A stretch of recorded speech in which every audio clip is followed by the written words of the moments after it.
Fala, comunidade tech! Sejam muito bem-vindos a mais um quadro Get Started. Aqui você aprende por onde começar dentro da tecnologia e a gente vai te ajudar sempre em diversos assuntos diferentes. E o assunto de hoje, neste vídeo que eu vou falar com vocês, é de um aspecto crucial dentro da carreira de dados. Na verdade, transcende aí qualquer área da computação, que nada mais, nada menos do que bancos de dados, SGBDs. E aqui falaremos então sobre os modelos existentes, tá? Tanto relacional quanto modelo não relacional, também conhecido como NoSQL. Então, se você se interessa por esse tema, fica aqui comigo, vamos até o final do vídeo para a gente poder destrinchar bem cada modelo que hoje existe dentro do mercado.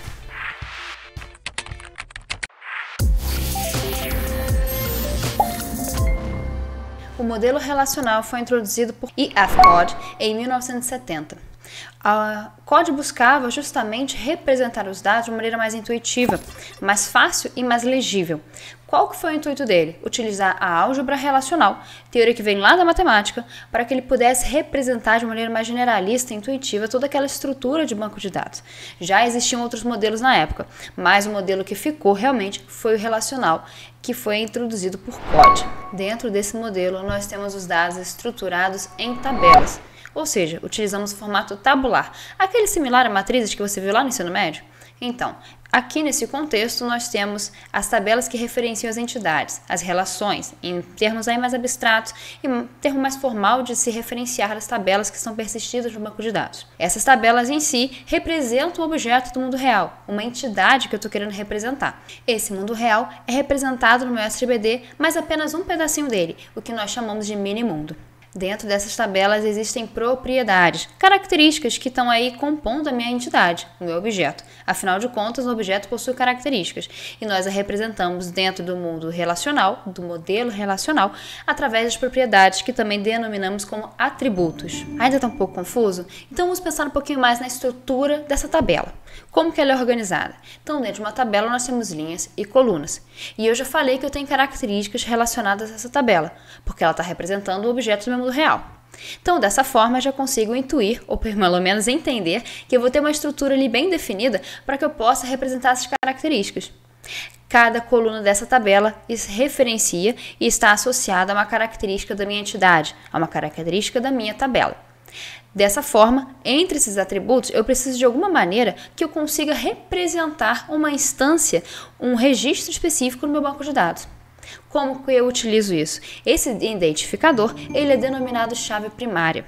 Através de chave primária, eu consigo recuperar uma linha inteira de um banco de dados, ou melhor, uma linha inteira de uma tabela de um banco de dados.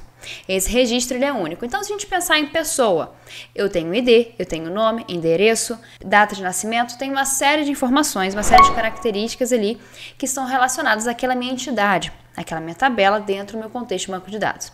Como que eu posso identificar essa pessoa? Através do ID ou então do nome.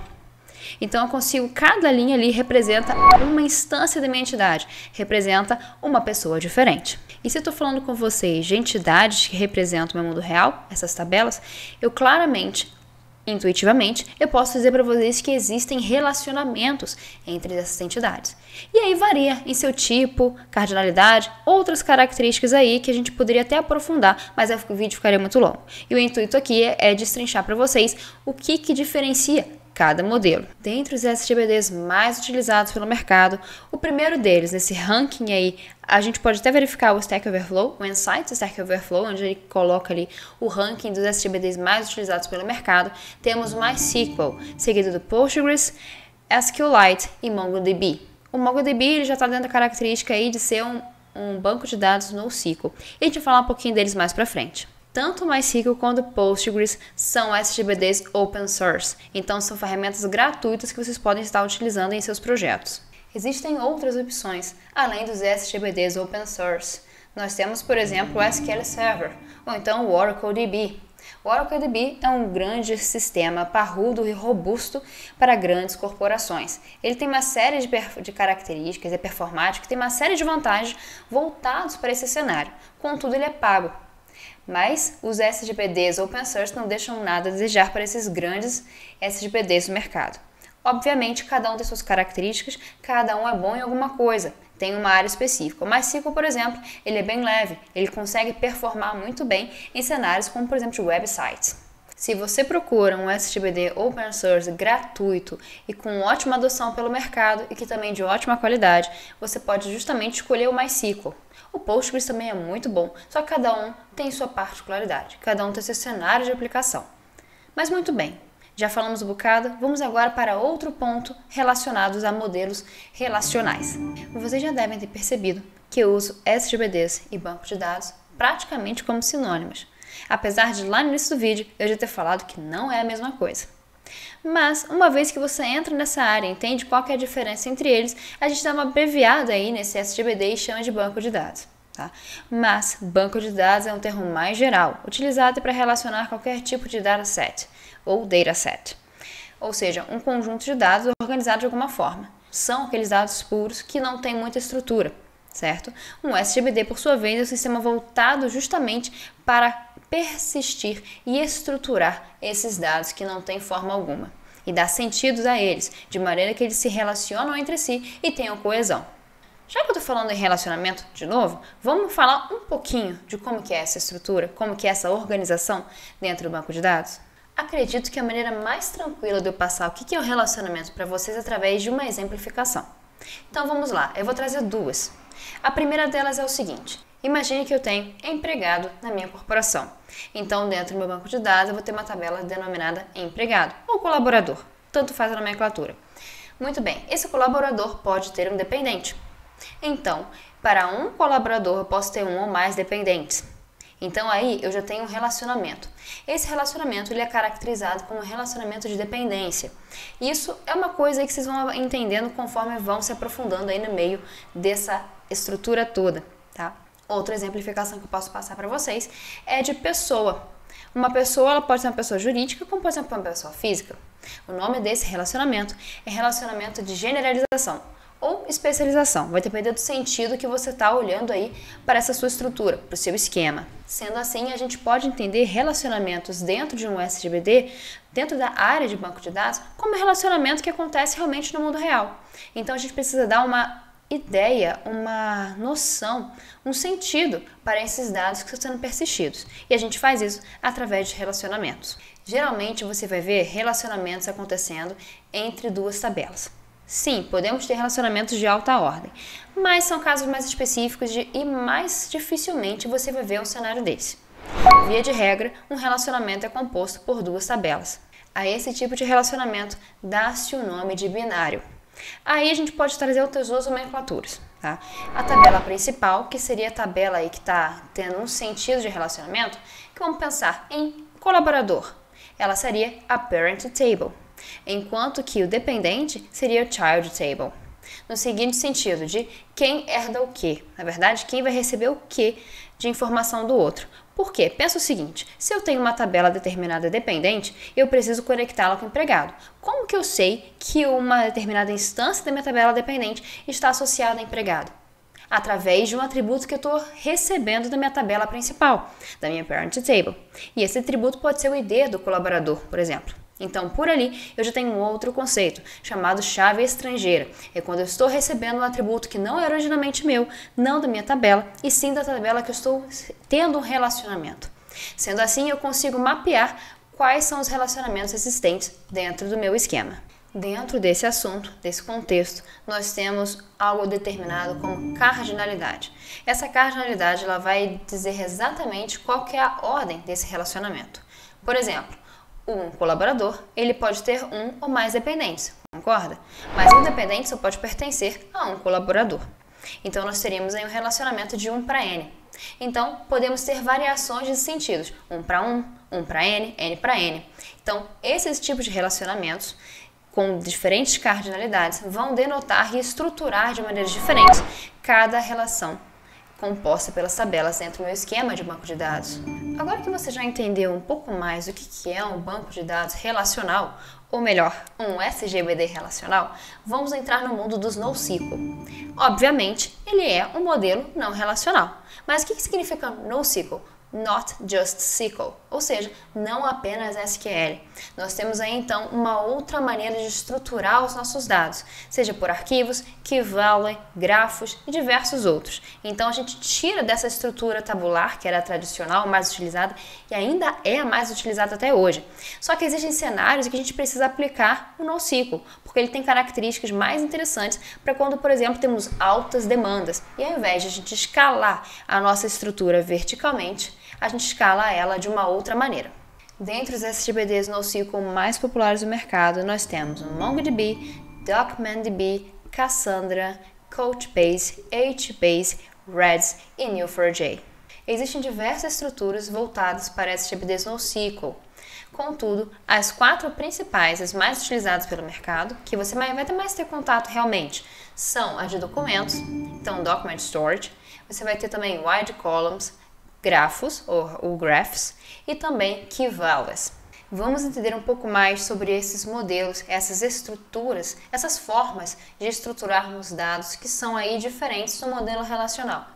Vamos então começar por eles através do key value. Como o próprio nome sugere, essa estrutura é determinada por uma coleção de pares, onde nós temos um key value, ou seja, chaves e valores. Você pode estar pensando, se você já teve contato com a estrutura de dados, que esse tipo de estrutura é muito similar ao dicionário, e realmente é. Dentro do dicionário, nós temos a ideia de buscar através de um índice específico, e aí, então, ter acesso aos valores associados àquele índice. Contudo, dentro desse mundo NoSQL, esse tipo de estrutura também é conhecido como array associativo, onde nós temos a organização por filas. Então, sim, se você pensar que nós temos um índice específico e filas associadas a esse índice, nós temos um dicionário. A maneira como essa estrutura de dados é implementada varia. Pode ter tabela hash, filas, array, e vai depender muito do que você busca dentro do seu projeto. Particularmente neste cenário que nós temos a implementação através de tabelas hash. Aqui neste caso nós temos a busca por chaves novamente, contudo através de uma função hash. O que eu tenho aqui especificamente é o seguinte: através de um determinado ID eu vou efetuar uma função hash e a partir dali tirar um valor que vai ser único, determinístico apenas para aquele índice. Então eu não tenho repetição de valores após uma função hash. Perfeito? Tornando assim minha busca, inserção e remoção muito mais facilitada, eficiente, característica inerente a uma tabela hash. Então você pode estar se perguntando, quando que eu utilizo uma estrutura NoSQL Key Value? Se você for perceber, qual que é a característica desse tipo de estrutura? Eu tenho um acesso preciso, exato, eu sei exatamente o índice que eu estou buscando, aí aquele valor associado. Então eu preciso de precisão. Então sempre que eu estiver lidando com dados em que eu tenho nível de precisão alto e eu sei exatamente o que eu preciso buscar e de maneira rápida, eficiente, eu utilizo uma estrutura Key Value. Muito bem, pessoal, vamos falar então agora de um outro modelo baseado nos NoSQL, justamente os Graph Database ou os Graph DBMS, que é uma sigla em inglês para SGBDs, ok? Então, se a gente for pensar um pouquinho, o próprio nome já diz como é que é essa estrutura. É uma estrutura baseada na estrutura de dados, ou na TED, que é um tipo abstrato de dados, grafo. O grafo, obviamente, como toda estrutura de dados, como toda computação, ela está baseada lá na matemática. Então, vamos combinar que a computação ela é uma matemática aplicada. Tirando esse adendo, a gente pode já então explorar um pouquinho do que é essa estrutura baseada em grafos. Um grafo ele é composto basicamente por 2 aspectos, são 2 componentes que estão denotando a característica desse grafo, nodes e edges. O node é um nó, certo? Uma carteira, uma conta numa rede social. Então a gente tem diversos contextos no mundo real que podem ser representados por um nó. E esse nó tem relacionamento com outros nós. E aí nós temos as edges, os enlaces, ok? Então se a gente pensar num cenário aí mais intuitivo para banco de dados, utilizando o modelo de grafos, são as redes sociais. Redes transacionais também são uma característica que tem características que estão relacionadas a essa estrutura. Por exemplo, eu tenho contas diferentes que podem realizar transferências entre si. Nós temos então as contas como os nós e as transferências como os enlaces. Percebe meu entusiasmo? É porque esse tipo de contexto está associado muito à minha tese, à minha dissertação de pesquisa, lá voltado para o meu mestrado. E esse tipo de situação, né, esse tipo de SGBD, que é um SGBD baseado em grafo, principalmente o Neo4j, ele é muito utilizado dentro da área de ciência de dados. com uma abordagem específica, que eu até falei lá no vídeo do Gary Starrett sobre ciência de dados. O Neo4j ele tem uma estrutura baseada em grafos que é utilizado em uma abordagem denominada Network Data Science. Esse tipo de estrutura nos permite analisar os dados de uma perspectiva diferente. Então, nós não utilizamos mais aquele modelo tabular, modelo relacional. A gente consegue extrapolar isso, colocar multicamadas, dá para brincar bastante, certo? Então, esse tipo de banco de dados ele também é muito utilizado dentro da área de ciência de dados. Um belíssimo exemplo de utilização de um banco de dados baseado em grafos está justamente dentro da Netflix. Ele é utilizado no seu Digital Asset Management. A estrutura de recomendação, ou seja, qual usuário assistiu determinado filme, é ideal para essa estrutura baseada em grafos. Ele consegue rapidamente, de maneira eficiente, rastrear quais são as preferências de um usuário baseado nesse tipo de estrutura. Então vamos combinar que é uma coisa bem interessante. Dentro desse contexto ainda voltado para a Netflix e no seu Digital Asset Management, utilizado para verificar as preferências do usuário, a gente pode verificar perfeitamente quais são os filmes que esse usuário assistiu. Assim também de quais são os filmes que são permitidos a ele assistir. Então percebe que essa estrutura ela vai muito além do que a gente pode imaginar? Você ainda pode verificar outras estruturas, além de redes sociais. Pensa numa coisa, imagina a rede de transporte de uma determinada cidade. Nós temos que os pontos de ônibus podem ser caracterizados como nós. E o caminho percorrido por esses ônibus seriam as edges, os enlaces, correto? Agora extrapola isso aí para vários meios de transporte. Nós temos ônibus, metrô, avião, entre outros. Então a gente pode criar um grafo multicamadas. Esse é um tipo de variação aí do estudo utilizando grafos, ou um grafo variante no tempo. Porque um grafo é um snapshot, ele é uma fotografia daquele momento, daquele estado específico. Então, obviamente, uma cidade não tem apenas um momento, uma foto do que aconteceu, e sim a variação daquela estrutura de transporte ao longo do tempo. Enfim, é muito pano para manga, é bastante coisa que a gente pode estar utilizando aí dentro desse cenário de grafos. Dentre as estruturas que nós temos no modelo NoSQL, agora iremos falar sobre wide columns, ou colunas. Esse tipo de estrutura também é conhecido como família de colunas. Ele é similar a um SGBD relacional. A diferença aqui é que ao invés de estar armazenando, persistindo os dados em linhas, ou seja, um registro na tabela do modelo relacional é equivalente a uma linha da tabela. Neste caso, é equivalente a uma coluna. E da mesma maneira que a gente tem lá no modelo relacional a utilização da linguagem SQL para estar recuperando as informações, manipulando os dados que estão persistidos, a gente também utiliza o SQL dentro de um Wide Column Database. A diferença aqui é que os registros são recuperados de uma maneira mais eficiente, então nós temos um SGBD mais rápido. Dentro desses SGBDs que fornecem o melhor desempenho, que são voltados para a estruturação por colunas, nós temos a Cassandra, o SGBD NoSQL mais utilizado dentro deste modelo de estruturação de dados. Uma outra característica de um banco de dados NoSQL baseado em colunas, ou wide column, está na sua flexibilidade. Ele possui diversas colunas diferentes que podem ser difundidas em diferentes nós, em diferentes servidores. Esse tipo de arquitetura utiliza um mapeamento multidimensional para que ele possa referenciar os dados, tanto por coluna como linha ou timestamp. Além disso, existe um outro conceito associado a esse tipo de SGBD, NoSQL, que é denominado KeySpace. Um KeySpace é basicamente um container, similar ao que a gente vê aí em banco de dados, exatamente o banco de dados relacional. Então a gente pode fazer um paralelo aí entre esquema, já que o esquema é propriamente dito um banco de dados no seu estado inicial, ou seja, sem nenhum dado persistido, então seria muito similar nesse sentido. Então a gente pode fazer uma analogia entre esquema e banco de dados no modelo relacional com um KeySpace, um container dentro do banco de dados NoSQL por wide column. Esse conceito de KeySpace, o container, está relacionado a réplicas. Réplicas no sentido de que eu posso dispersar diferentes colunas que estão armazenando um determinado conjunto de dados a partir de diferentes servidores, diferentes nós dentro da minha rede. E para isso, o meu SGBD precisa orquestrar como que ele vai realizar o mapeamento das informações através desses diferentes clusters. Dessa forma, o KeySpace está centralizado, ou melhor, o KeySpace ele está inserido dentro do contexto de replicação de SGBDs. Um SGBD NoSQL orientado a colunas, ele pode ser considerado menos especializado se for comparado a outros bancos de dados NoSQL. Contudo, ele oferece suporte a diferentes tipos de dados, então nós podemos persistir em seu sistema dados como numérico, strings, diferentes data types, ou seja, tempo, data, então podemos ter esses tipos de formatos diferentes, até coleções. Podemos utilizar listas para serem persistidas. Isso é interessante quando a gente trata de valores múltiplos ou então valores aninhados, que você também pode ver por aí como nested values. Vamos definir agora, pessoal, uma última estrutura relacionada aos nossos bancos NoSQL, pelo menos que a gente está definindo aqui, ok? Nesse sentido, falaremos então dos NoSQL orientados a documento, ou NoSQL Oriented Databases. Então, esses SGBDs NoSQL estão relacionados a uma característica particular dessa estrutura. É o seguinte, esse tipo de SGBD não possui um esquema, ou pelo menos ele não possui um esquema geral, que define qualquer banco de dados ali armazenado.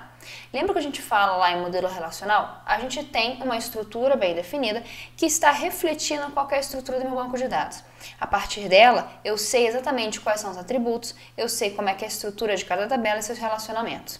Assim, o SGBD vai consultar esse esquema para depois poder recuperar as informações que foram solicitadas via uma query SQL. Contudo, aqui em um SGBD NoSQL orientado a documentos, eu não tenho esse esquema. O que eu tenho em si é um documento que foi armazenado e ele possui um esquema particular, específico daquele documento, podendo variar a sua estrutura. Na verdade, dentro de um banco de dados orientado a documento, a estrutura não é uniforme, ela é uma variante. Sendo assim, eu vou ter uma variação de tipos de dados armazenados, de valores, de estrutura, então eu não tenho algo linear, eu não tenho uma estrutura pré-definida. Os tipos de dados relacionados aos dados persistidos são variantes. Eu posso ter mais de uma informação ali, mais de um tipo de dados relacionado ao mesmo tipo de característica, em diferentes documentos. Além disso, cada registro pode variar também em número de valores, em quantidade de valores, melhor assim dizer. Então eu posso ter um array ali associado. Esse tipo de SGBD trabalha com uma estrutura particular e, na verdade, é uma estrutura bem utilizada por diversas APIs ao redor do mundo. Diversas APIs dentro do mundo da engenharia de software. É o nosso querido JSON. Então, essa estrutura já conhecida da maioria dos programadores é bastante utilizada dentro desse contexto de orientação a documento. Sendo assim, acaba que a nossa vida é facilitada já pelo conhecimento prévio dessa estrutura. Muito bem, mas afinal, qual que é a diferença entre um SGBD relacional e um NoSQL? A gente já explicou e já definiu bem o que é um modelo relacional. Então você já pode entender o seguinte: um SGBD relacional é aquele que você tem uma estrutura tradicional que é tabular, onde você tem uma orientação de linhas e colunas, e as linhas representam os registros inseridos dentro daquelas tabelas. Além disso, as tabelas têm relacionamento entre si, que denotam alguma relação do mundo real. Então aqui eu consigo representar um contexto específico, um mini-mundo, dentro de um contexto de SGBD relacional. E geralmente, a grande maioria dos casos, você utiliza um modelo relacional para estar aí cobrindo a maior parte das suas operações voltadas para dados no seu dia a dia. Além disso, o modelo relacional é caracterizado pela utilização da SQL, que é uma linguagem estruturada de consulta. Esse tipo de linguagem também é utilizado pelo White Column, mas de uma maneira um pouco diferente. Aqui, o que a gente precisa é estar buscando os dados que estão sendo persistidos de uma maneira bem específica. A gente também lida com transações, OLTP, sistemas OLTP ou até OLAP. Então, nós temos cenários aqui bem estruturados específicos que são demandados, na verdade, para a grande maioria dos cenários. Ok, agora vamos pensar uma coisa. E se eu estiver precisando de performance? Meus dados a quantidade de dados vem crescendo cada vez mais. Existem momentos de alta demanda de informações no banco de dados. Se a gente for pensar, toda vez que a gente solicita, a gente realiza uma consulta ao banco de dados, o banco de dados precisa processar aquilo tudo. Existe toda uma engenharia por trás, o software é modular e toda uma estrutura, uma sequência de etapas que são executadas pelo SGBD para que ele possa responder a sua query. Neste caso, imagine diversos acessos simultâneos a um SGBD. Nós temos controle de concorrência, permissões de acesso, uma série de coisas que podem estar aí deixando o SGBD um pouco mais lento. Então, quando a gente pensa em performance, pode ser que você precise de um banco NoSQL para suprir a sua demanda.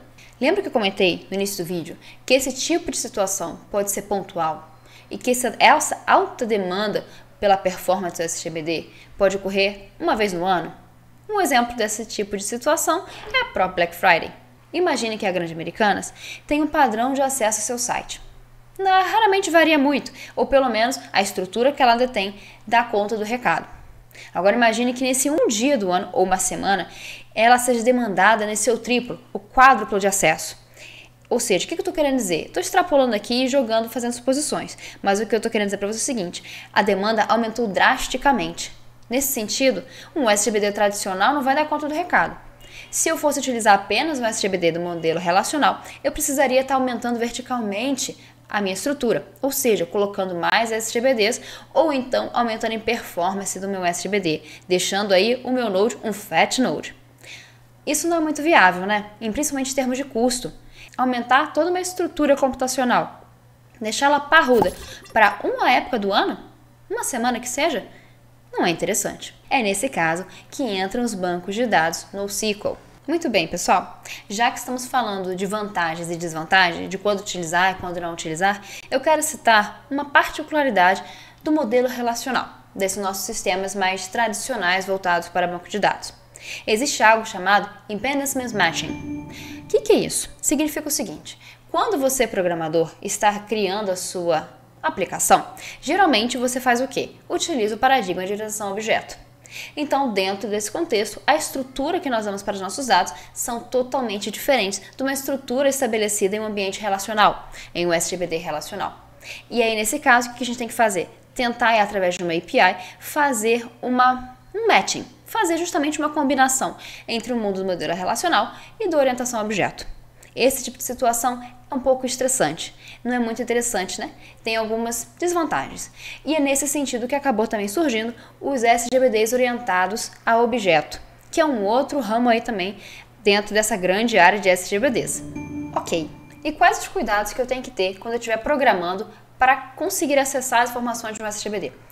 A gente precisa estar muito atento às restrições inerentes ao banco de dados, como restrições de integridade, chaves primárias e estrangeiras, qual o tipo de estrutura, restrições como a exclusão ou a atualização em cascata. E tudo isso são questões relacionadas ao SGBD que o programador precisa ter noção, precisa ter conhecimento. Muito bem, vamos dar uma shiftada e vamos olhar agora para as desvantagens relacionadas aos modelos de SGBDs NoSQL. Em SGBDs não relacionais, como MongoDB ou MongoDB, existe um problema problemático. A gente não consegue realizar operações de junção, ou seja, operações com joins. Sabe como a gente tem diversas tabelas no modelo relacional? Empregado, ou colaborador, projeto, departamento. A gente consegue fazer junções dessas tabelas para que elas possam refletir uma outra perspectiva sobre os dados, e uma perspectiva mais completa. Nesse caso, a gente não consegue fazer isso através das operações e da linguagem de consulta relacionada a esse tipo de SGBD. A gente precisa puxar as informações de cada documento específico e fazer, então, essa junção manualmente. Outro fator interessante está relacionado às transações. Obviamente que dentro do modelo relacional, um SGBD relacional, você sim pode executar manualmente as operações rollback, commit ou abort. Só que neste caso aqui a gente não tem opção. Se você for utilizar transações dentro de um MongoDB, você precisa sim estar executando tudo manualmente. Você pode estar se perguntando qual SGBD eu utilizo, qual modelo é o melhor para a minha aplicação. Tudo vai depender do seu projeto. Até qual linguagem de programação que você vai escolher vai depender do seu projeto. Cada um é melhor para uma coisa, assim como cada SGBD tem uma característica específica e cada modelo tem sua particularidade. Nesse sentido, qual que é a minha sugestão? Analise os seus dados, analise os requisitos do seu sistema, verifique as restrições, perceba se você precisa lidar com transações, se você tem um sistema OLTP, ou seja, um sistema que você precisa que ele esteja online, disponível e para acesso com alta demanda. Se é desse jeito, perceba aí quais são os requisitos que você precisa. Se é uma transação que tem ali uma parte mais voltada, por exemplo, para reserva de passagens, pode ser interessante utilizar um SGBD tradicional, modelo relacional, voltado para o sistema OLTP, onde tem uma alta carga ali de trade-off no sentido da I/O, né? Onde eu estou acessando informações e liberando. Enfim, o que você precisa você vai determinar a partir da qualidade do seu projeto, dos requisitos do sistema e do que você precisa relacionado ao seu SGBD. é chegar na tua coisa. Verificar os requisitos da sua aplicação, do seu sistema, e aí sim escolher qual que é a melhor aplicação, ou melhor, qual que é a melhor linguagem de programação e o melhor SGBD para o seu cenário, aí sim é o caminho certo para você. E aí, pessoal, se interessaram por este tema? Foi muita coisa, né? Se interessaram pela essa área de SGBDs, banco de dados? Então tem um recado. Se você quiser aprender SQL do zero, quer aprender SQL do zero?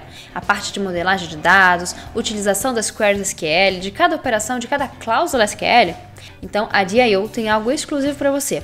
SQL Database Specialist é a formação lançada relacionada a bancos de dados tradicionais do modelo relacional. Então faz o seguinte, clica aqui embaixo nesse link que está disponível para vocês, onde tem um cupom de desconto voltado para o DIO Pro. Exatamente. Além desta formação, você tem diversas. E aí, você pode ir lá acessar a sua formação e começar seus estudos dentro da nossa formação de SQL Database Specialist.